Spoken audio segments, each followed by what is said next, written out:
Hello guys, welcome to Crack the Placements channel.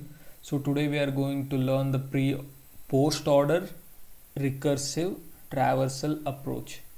So what does the post order traversal means? First we will visit the left child, then we will visit the right child, and then we are going to visit the parent child. So this is the post order traversal. So what is the pre-order traversal? So first we will visit the parent, so then we will visit the right child, so then we will visit the left child, and then we will visit the right child. So what is in order traversal? First we will visit left, and then we will visit the parent, and then we will visit the right. So this is the summary about the things. Now let us learn what is the post order. So here I have written the code.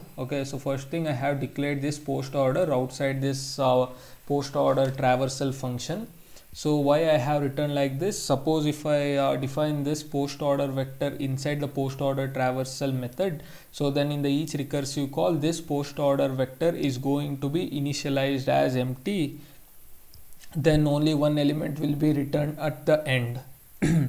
So what I actually said is that, so you can see that if post order is present outside, so then the result then the result or the output what we obtained is exactly correct. Suppose if I define this post order inside this post order traversal vector, so then only one element is returned, so that is 1. So that is the thing what I said.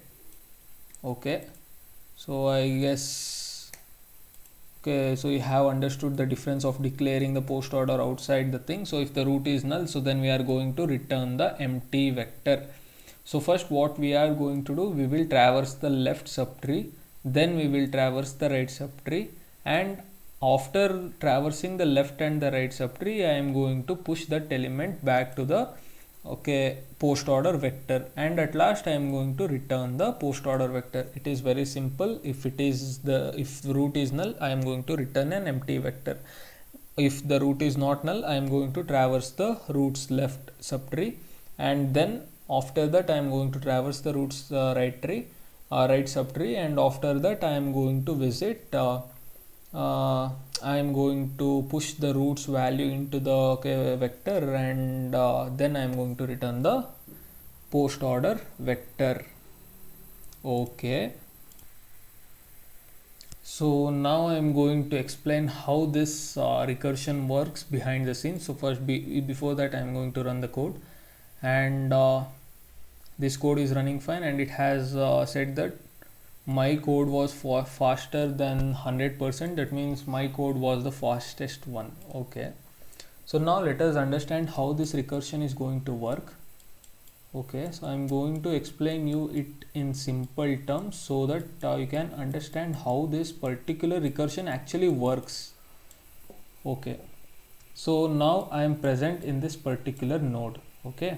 So I have said that left, right, and the parent is the particular order what I should print. So and here also I will write left, right, and so parent, and here also I'll write left, right, parent. So here also left, right, and the particular node or the parent, left, right, and the particular node or parent. So first thing, so here I was present at 1.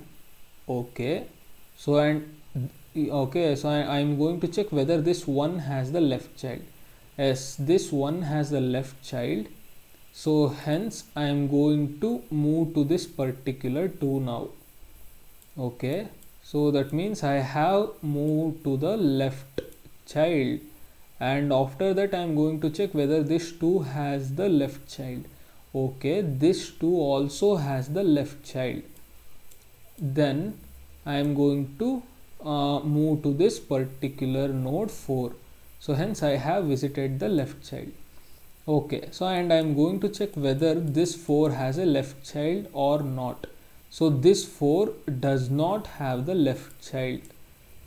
So and then I am going to check whether this 4 have the right child. But this 4 also doesn't have the right child. So that means left child is also not present and right child is also not present. Then I am going to come to the third line, that is printing the pushing back the vector, that is pushing back this particular 4 to the vector. So hence I am going to push this 4 into the vector, and after pushing this particular thing, what I am going to do, I am going to come back to this. That means I am going to retrace back to 2 now. Okay, so I have processed this particular 4, so I am going to come back to this particular 2, and after coming back to 2, I am going to check whether right node is present. Yes, the right child is present, so hence the right child is present. So now I am okay, now now I am present. That means now the current pointer is pointing on 5. That means I have traveled from 1, then 2, then I moved to 4, and then I have pushed back this 4 to the post order vector, and I have traced it back to 2, and after reaching 2, I am going to check whether this 2 has the right child or not. So 2 has the right child, so I move to the I move from 2 to 5. Now I am going to check whether this 5 has left child or not. So left child is not present, and I am going to check whether right child is present. I am okay, right child is not present, hence I am going to push this 5 here, and after that, so pushing that, I am going to retrace back here. Okay, I have processed the left child, I have processed the right child. Now I have to print the so push the current element 2. Okay, so I have even so processed this thing, so I come back to 1, and after coming back to 1, I am going to check whether my left child is processed. Okay, left subtree is already being processed, hence so left child is done, and now I am going to move on to the right child. Okay, so I come to, so now I came from 1 to 3, and I am going to check whether this 3 has left child. No, it does not have the left child. And then I am going to check whether it has a right child. No, it doesn't have the right child also.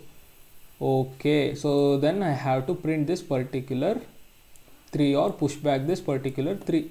Okay, I have pushed that, and after processing this one, I am going to come back to this one. The right child is being done, so and hence so 1 is present, so hence I am going to print 1 here. So this is the way in which the recursive call works. So I have explained the recursive method in detail, so don't forget to subscribe guys. Thanks a lot.